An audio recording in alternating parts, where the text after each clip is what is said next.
Picture this: golden wheat swaying in the breeze, but beneath it, pure desert sand. No soil, no water. Just 330,000 square kilometers of one of Earth's harshest wastelands. China just pulled off what scientists called impossible, and what happens next could feed millions. The human mind has long viewed deserts as nature's death sentence, places where life goes to surrender. Endless horizons of sand, scorching heat that cracks the earth, winds that bury everything in their path. For centuries, we've accepted a simple truth: deserts destroy, they don't create. But something extraordinary happened in 2023 that shattered that belief. Deep inside China's Taklamakan Desert, a name that literally translates to "you go in, but you don't come out," a scene unfolded that seemed ripped from science fiction. Where bone-dry dunes once ruled, thousands of acres of wheat now dance in the wind. Not struggling, not barely surviving, thriving. This isn't a mirage. It's a technological breakthrough that could rewrite the future of global agriculture. The harvest? 3,000 tons of premium-grade wheat, pulled from land that, by every scientific measure, should have killed it within weeks. But here's the question that keeps experts up at night. Why would China, a nation with vast stretches of fertile farmland, choose to wage war on one of the planet's most unforgiving landscapes? What do they know that the rest of us don't? Before we go further, there's something you need to understand about what's really at stake here. Because this story isn't just about wheat, it's about survival, innovation, and a quiet revolution happening in places the world has written off as worthless. Let's talk numbers for a moment, because they tell a story that words alone can't capture. China is home to deserts and arid lands spanning 1.28 million square kilometers when you include the Gobi.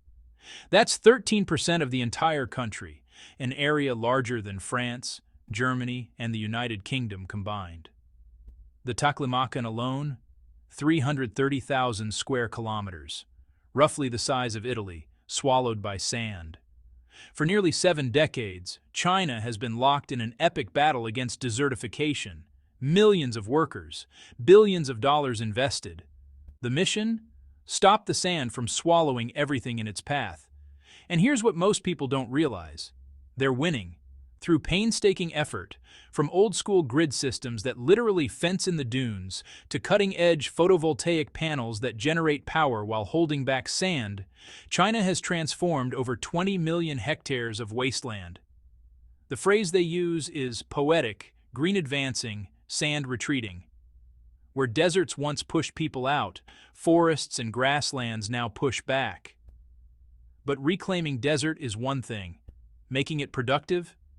That's an entirely different game. This is where the Taklamakan experiment enters the picture, and this is where things get genuinely fascinating. Magaiti County sits surrounded by sand on 3 sides. 90% of its territory is desert. The land that isn't pure dune? About 460,000 mu is lightly affected by salt and alkaline, damaged, but maybe salvageable. Another 150,000 mu is heavily degraded, the kind of ground where nothing wants to grow and nothing should. To suggest planting wheat here sounds less like agriculture and more like fantasy. Wheat is notoriously picky. It demands fertile soil, rich in organic matter and nutrients. It needs consistent water, but despises waterlogging. It can't handle extreme heat for prolonged periods. Desert sand offers none of these conditions. Water vanishes within hours of irrigation. Nutrients? Practically non-existent. Temperatures swing from brutal daytime heat to shocking nighttime cold. Every agricultural textbook would tell you, don't even try. China tried anyway. Here's how it started. 2 months of relentless preparation. Not just clearing the land, but transforming it at a molecular level. Chinese agricultural engineers didn't just smooth out the sand. They precision leveled the desert surface until the height variation across massive sections was less than 5 centimeters. Why does this matter? Because in the Taklamakan, one sandstorm can undo weeks of work in hours. The window to plant after leveling is measured in days, sometimes hours. Miss that window, and the desert reclaims everything. But leveling sand is the easy part. The real challenge? Convincing wheat to stay alive in an environment designed to kill it. Traditional farming techniques collapse in desert conditions. There's no topsoil to hold moisture, no organic layer to retain nutrients. Water poured onto sand is like pouring it into a sieve. It's gone before plants can drink. Fertilizer? It either blows away or concentrates into toxic pockets that burn roots. So Chinese agronomists went back to the drawing board and designed something entirely new, an integrated water and fertilizer management system built specifically for sand. Think of it as precision agriculture on steroids. Sensors buried in the sand measure moisture levels in real time. Drip irrigation delivers water directly to root zones, drop by calculated drop. Fertilizer gets mixed with water and distributed in exact quantities, timed to match the wheat's growth stage. The entire operation can be controlled from a smartphone app. A farmer can be kilometers away and still adjust irrigation schedules, fertilizer concentrations, even the pH balance of the soil. The results? 35% less water usage compared to traditional irrigation, 30% reduction in fertilizer, lower costs, higher efficiency, and perhaps most importantly, survival rates that shattered expectations. The 6-month battle.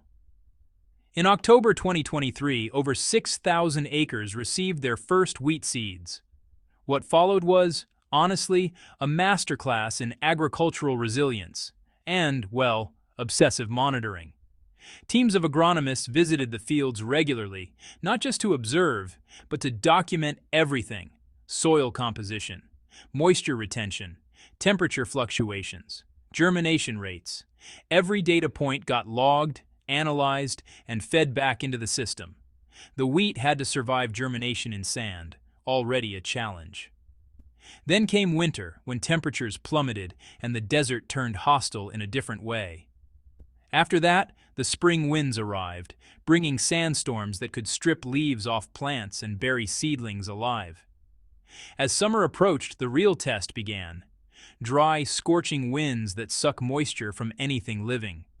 Drought conditions that would kill conventional wheat in days. But these seeds had backup. The soil had been treated with organic matter boosters and water retention agents, compounds that help sand hold moisture far longer than it naturally would. Plant antibacterial agents were sprayed to prevent disease from taking hold in stressed crops. The integrated irrigation system adjusted in real time, responding to weather changes faster than any human crew could. The wheat didn't just survive, it grew. Harvest day, when the impossible became real. June 2024. 6 months after planting, the combines rolled into the desert. The sight alone was surreal. Massive harvesting machines cutting through wheat fields where, just a year earlier, there had been nothing but sand and silence. When the numbers came back, even the optimists were stunned. Bulk density, 825 grams per liter. That's first-grade wheat by national standards. The quality you'd expect from prime agricultural land, not a reclaimed desert. Yield per mu, over 260 kilograms. For context, that's competitive with traditional wheat farming in many regions. This wasn't charity wheat, grown just to prove a point. This was commercial-grade crop, valuable in the market, grown on land that had been worthless months before. 3,000 tons of wheat harvested. Proof of concept achieved. But the researchers aren't celebrating yet. Their target? 400 kilograms per mu. They want to scale this operation to 50,000 mu within 5 years. What started as an experiment is rapidly becoming a blueprint. Why this matters beyond China.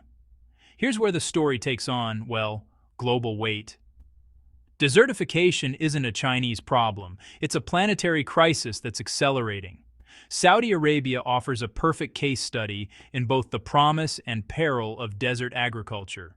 This kingdom, famous for oil wealth and desert landscapes, has 860,000 square kilometers of arid land, making it the world's second-largest desert nation by area.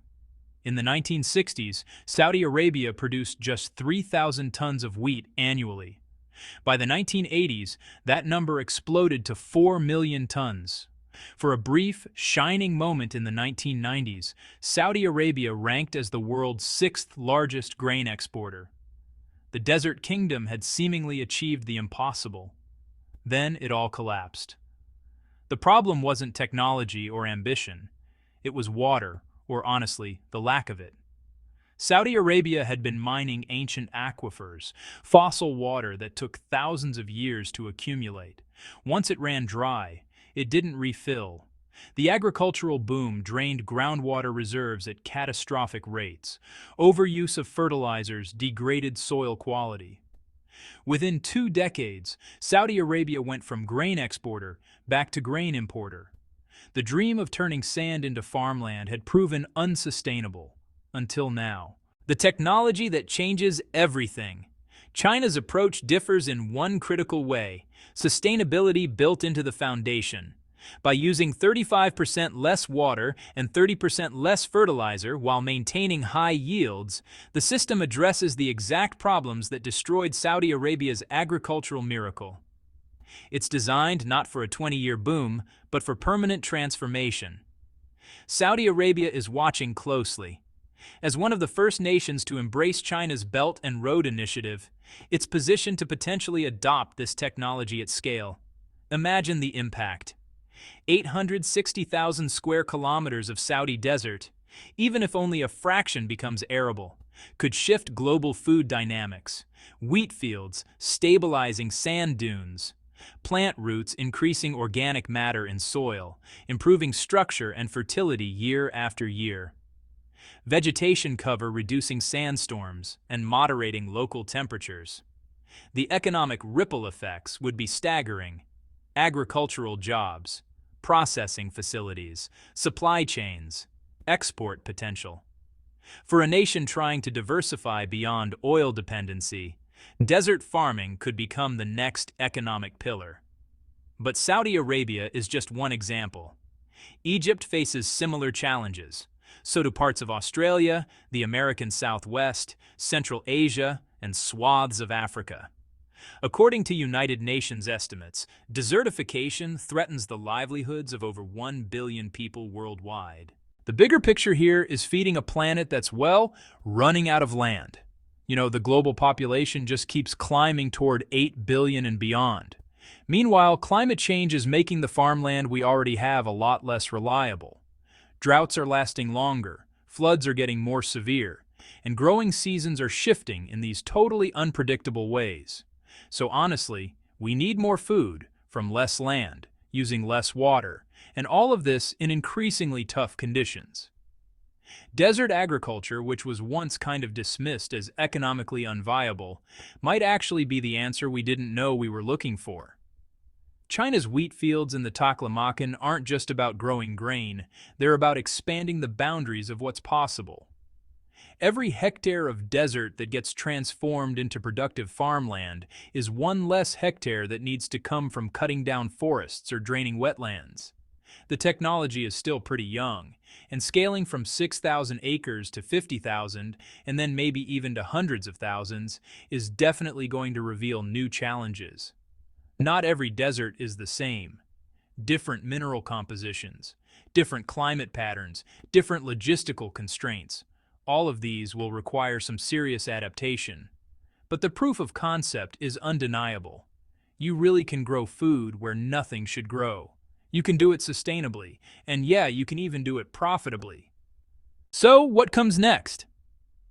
Well, Chinese agronomists are now focused on refining their methods, making them easier to replicate and share.